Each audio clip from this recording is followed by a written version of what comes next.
Alrighty, I have figured out the remainder of the things I needed to do to get the Midi and OSC working inside the editor without running play mode. So this is beneficial for apparently ndisplay, as well as multi-user editing, and if you've seen the video, you'll know that we did our entire virtual production shoot without entering play mode as well. So this is really handy. So that's what we're going to do today. And this should work with a few other things as well, although I haven't tested it too much. I'm going to try an Xbox controller as well to see if this works with that. But the first thing we're going to need is we are going to need we're just in the MIDI tutorial world. Just as it was from that tutorial, I will be using MIDI today to do this. So first thing is you're going to need, first of all, like the plugin, so for your device. So whether that's MIDI or OSC or whatever it is that you need. The next thing we need is the plugin called Editor.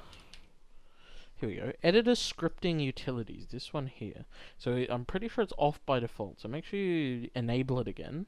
Or just enable it, and then that'll allow us to get just a few extra nodes we need to get this working properly.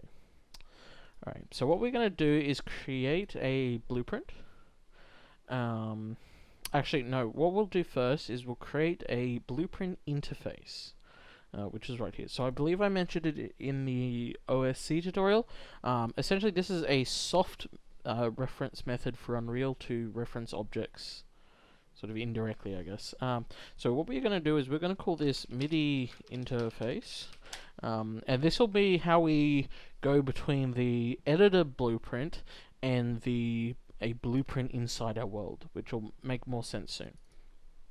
Go ahead and open this up, and we're going to name it all the functions we have. So we have pitch bend,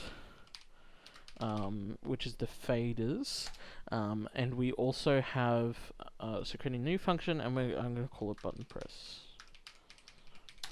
like so.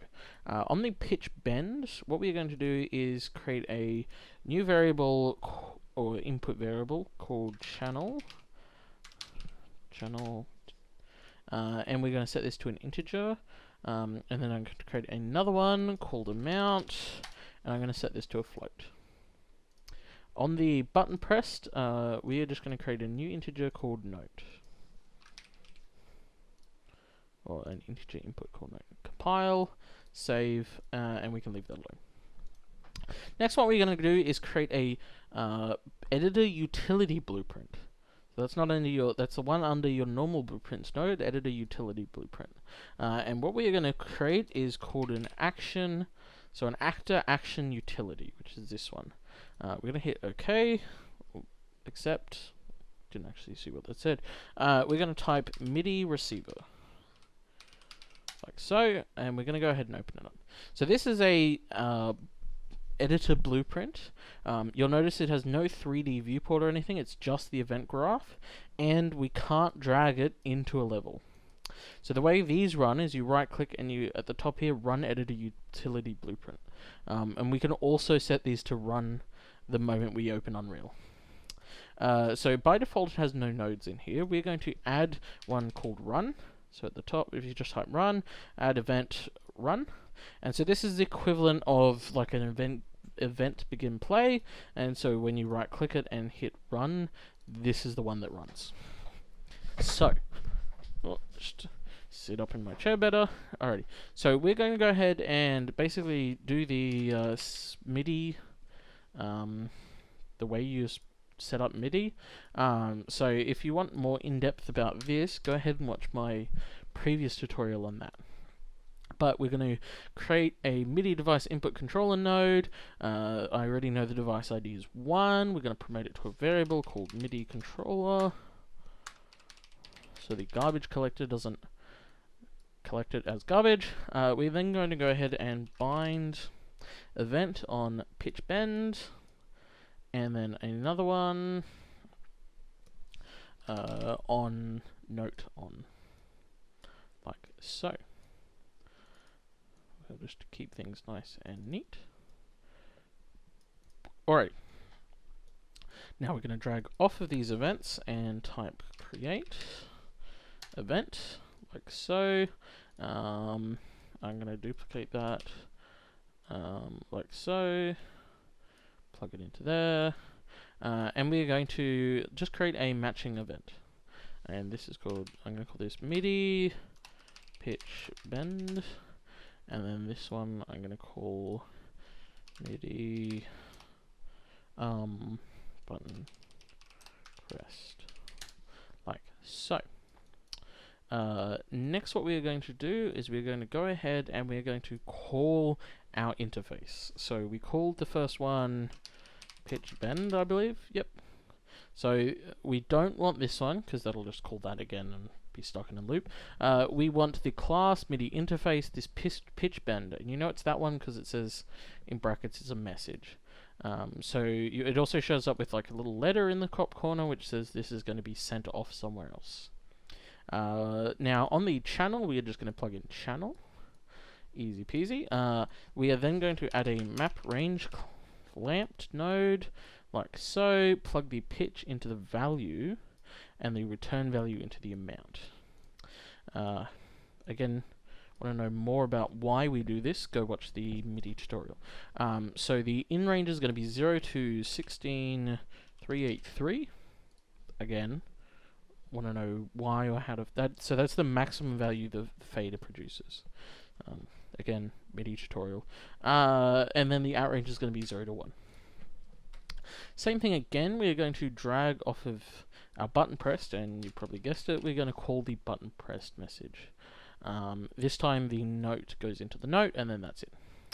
Now, if you were to compile it right now, they'll get some errors because these two nodes need a the interface that, or actors, targets. See, no targets. Alright, so what we're going to do is we're going to get an array of all the actors that implement our interface. So get interface, get all actors with interface, that's the one I want. And then the interface we want is the MIDI interface, and that gives us an array of actors, which I'm going to promote and call MIDI interface actors, like so. We can then go ahead and, strangely, I think this is one of the only nodes where only times you could do it, but you can plug the array directly into the target.